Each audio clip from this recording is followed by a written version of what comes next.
All right, so Joe Biden is out there. He was issuing an apology, I guess. Is that what what is this one? They would probably call it a clarification. This isn't his apology. He's asked by a woman what he plans to do about the court after Kavanaugh. Yeah, so here is Joe Biden. Apparently, Joe Biden doesn't need any plans for anything. At least that's the idea that they have. So here's Joe Biden being asked by a voter, what's the plan to deal with the fact that Mitch McConnell had kept open a seat, basically robbed Joe Biden's supposed administration of a seat on the Supreme Court. Apparently, he wasn't aware of this. Here we go.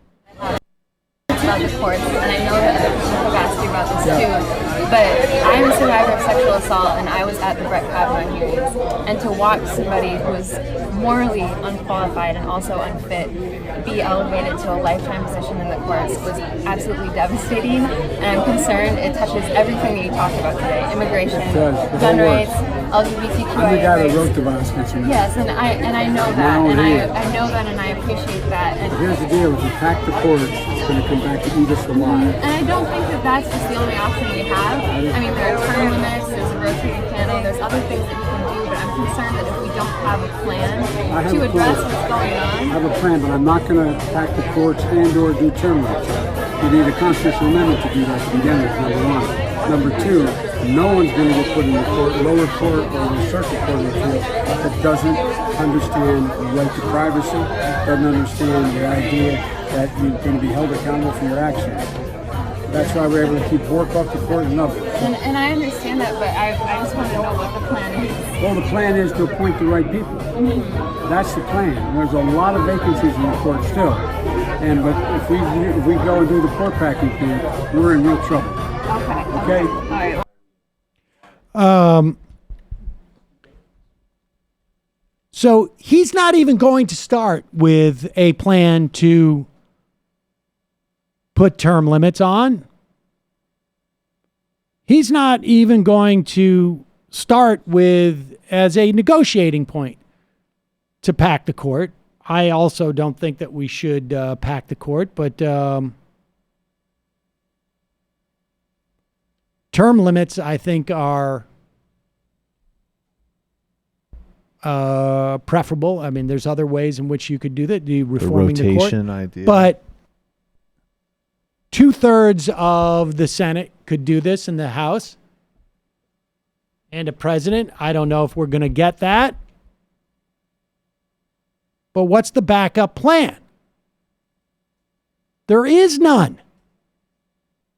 Joe Biden just wants to talk about how he wrote all this crap with his own hands. Well, why does he talk about the bankruptcy bill if he's that excited about it? Or the full bill, the entire criminal justice bill of 1994.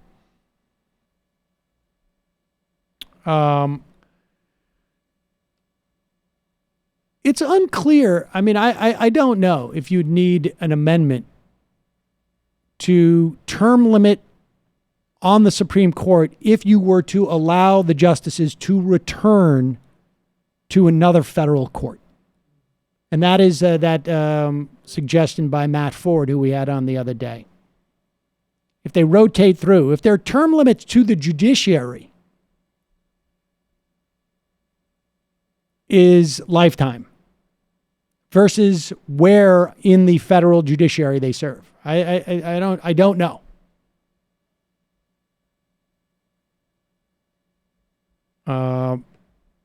But it would be an interesting test.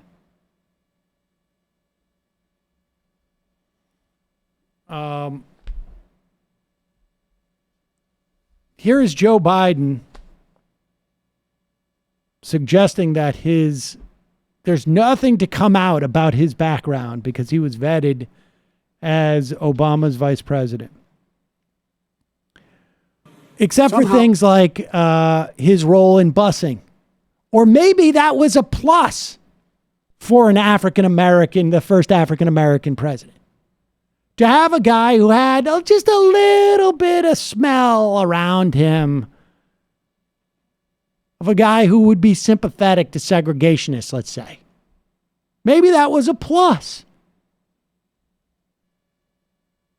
Somehow it's something to do with before 2008. As if my opponents want to believe I served from 1972 to 2008 and then took a hiatus the next 8 years. They don't want to talk much about my time as Vice President of the United States. It was the honor of my lifetime to serve with a man who I believe is a great president, a historic figure, and most important to me, a close friend. I was vetted by he and 10 serious lawyers he appointed to go back and to look at every single thing in my background, from finances to anything I had done, everything. And he selected me. I'll take his judgment about my record, my character, my ability to handle a job over anyone else's. I bet you he would. Get back to the brand, brother. That's exactly what he should be doing. He got some rest. He got some new talking points. They're like, you know what we're going to do, Joe, is we're going to modify praising segregationists. We're going to talk about your buddy Barack. Still waiting on that endorsement, though, right? Well, I mean, I think the silence is endorsement enough if he keeps letting him invoke him like this. I would not be surprised if Obama supports Joe Biden, and that shouldn't really surprise anybody. I mean, how could he not? Yeah, I don't. Yeah, I mean, precisely. I mean, you know, it's part of like the complexity of discussing Obama and disaggregating between just the historical importance of Obama, even his just like personal appeal as a candidate and politician, but his politics, if you're on the left, are not your politics. But even if you put aside his politics, well, like how could he not support of his vice presidential candidate? Sure, and my point about the politics is that he would feel perfectly fine in doing so. I think also, you know, yes. I mean, sure. I mean, if anything, in fact, if you read some of the accounts of the Obama administration, Biden is at least stylistically on a more populist end of certain conversations.